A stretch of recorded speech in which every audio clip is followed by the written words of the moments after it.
Happy Thursday out there, Team 42. It's your skipper here, Darius Delta, present our macro minute for Thursday, October 23rd, 2025.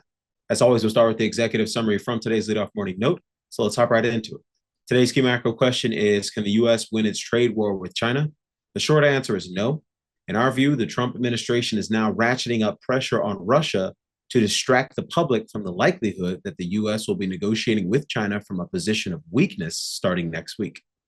The analytical nuance is global energy markets are rallying sharply today as the U.S. imposed sanctions on Russia's top producers, Rosneft and Lukoil, escalating pressure on President Vladimir Putin to end the war in Ukraine. The decision drove Brent crude oil above $65 a barrel amid fears of disrupted global supply from one of the world's leading producers. Brent's 5% advance is its sharpest increase since the start of the Israel-Iran conflict on June 13th. Its price is rising on concerns that India, a major buyer of Russian products, may halt Russian imports to add demand to the non-sanctioned global energy market. India's refinery executive said the new rules make it all but impossible to maintain Russian imports. Elsewhere, China announced that Vice Premier He Lifeng will meet U.S. officials in Malaysia from October 24th to 27th to resume trade talks ahead of an expected meeting between President Xi Jinping and President Trump at the Asia-Pacific Economic Cooperation Summit in South Korea. A fragile U.S.-China trade truce expiring on November 10th is at risk of dissolving if one or both sides tries to negotiate from a position of strength. Recall that developments from earlier in the month threatened and ultimately receded from the path of mutually assured destruction. Various members of the Trump administration, including POTUS himself, were quick to de-escalate.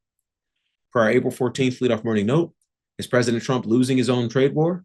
According to the White House, the exemption from the 145% China tariff and 10% global flat rate on consumer electronics is temporary and part of a longer-term plan, although the move signals Trump's willingness to compromise and represents incremental confirmation of our view that the bond market activated the Trump put last week.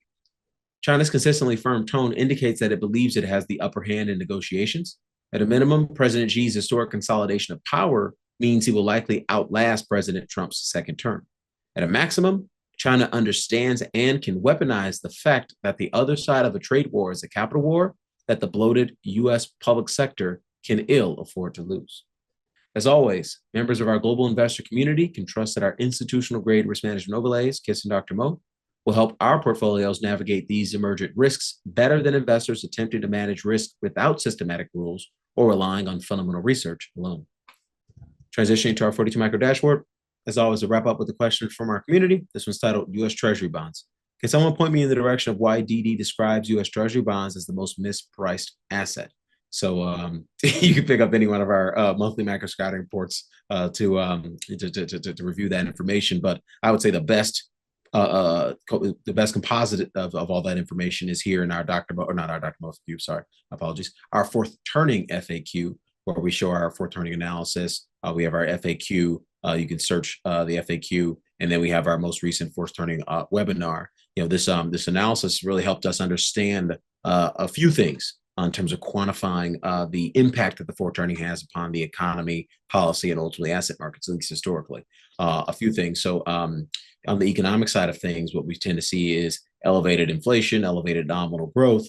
On the geopolitical side of things, we tend to see a deglobalization, a decline in global trade, an increase in war, and just a general sharp elbows across the global economy, and just a lack of cooperation. And then what we also tend to see in fourth turnings is explosive growth in sovereign debt and deficits that is born in part by the egregious, income and wealth inequality that these fourth turning periods tend to start from, which ultimately cause the public sector balance sheet to be, to grow at an exponential level, into and through what has historically ended in terms of into and through the total wars that these fourth turning episodes have historically concluded with. So if you're a member of Team 42, you can just log into the 42 macro client dashboard and again access the fourth turning FAQ here in the hamburger menu at the top right. And if you're not a member of Team 42, you're in luck still, because if you go to our 42 macro YouTube channel, which very humbled, I just realized we have 27,000 folks following us on YouTube as well. So that's really grateful for that. Thank you guys all for subscribing to that. Subscribe to it if you don't. Appreciate the support. Just go down, if you're at the homepage of our 42 macro YouTube channel, just go to the big wins playlist here. and then scroll down and find the video that says, here's why 42 macro clients beat Wall Street to the gold instead of bonds thesis from October 2024. This 50-minute video is a detailed overview of the transition we made, the upgrade we made to our KISS model portfolio last fall, last October, to replace core U.S. fixed income with gold as a better proxy from a portfolio construction perspective, as a better tool from a portfolio construction perspective. And so, if you think about portfolio construction, there's really only three ways you can play defense in a portfolio. You can raise cash, you not participate, raise cash, get to the sidelines. You can diversify. So, people used to historically think that bonds diversified stocks. Obviously, put premium diversifies, insurance, that's all diversification. Tail risk funds, all that kind of stuff. That's all technically diversification. And then there's trend following. So trend following raises cash, but doesn't keep you stuck there. It gets you back invested, after the crash. And so we've chosen, instead of using what a lot of advisors and a lot of investors out there are using in terms of their pie chart asset allocations of their target date funds, which are essentially a rolling series of pie chart asset allocations based on your age. A lot of folks are out there have their portfolios exposed to this concept of playing defense with diversification via treasury bonds. And in our opinion, based on our forthcoming research, which is obviously incredibly data driven and incredibly robust, based on that research, it's highly unlikely that bonds are going to be a defensive property in most investors' portfolios over on a durable basis. And so, as a function of that, we had to find other alternative assets. The key takeaway, I would say, just the number one thing you should know from our forthcoming presentation is that there is a geopolitically driven supply and demand imbalance in the treasury bond market. Supply going one way, demand going another way from a foreign demand perspective and also from a private sector demand perspective. So we're going to see a tremendous amount of financial repression and monetary debasement to make the explosive growth in the U.S. public sector balance sheet more palatable for the economy and asset markets. And so you're going to see them continue to deregulate in terms of getting the banks incrementally involved in the market. You're going to see them continue to legislate in terms of stable coins to get to financially oppress other investors in the market.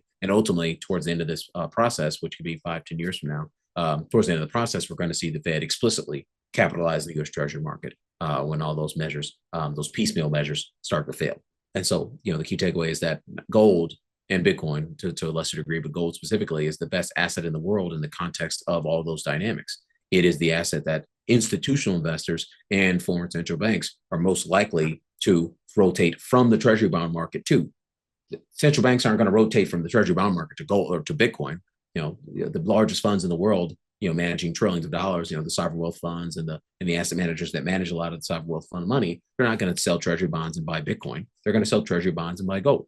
And so we understood that in terms of constructing the KISS model portfolio, in terms of making that upgrade to the KISS model portfolio, which is obviously has thousands, large and growing number of thousands of clients around the world, outperforming many of the best hedge funds this year. In fact, I just reviewed the hedge fund returns through September, and of the top 25 performing hedge funds on global Wall Street right now, KISS is outperforming all but one of them. So congratulations to Brettwater. Catch up everyone else. We'll wrap up there. Darius Dale here, presenting our macro minute for Thursday, October 23rd, 2025. Best of luck out there today. Catch you back here tomorrow. Cheers.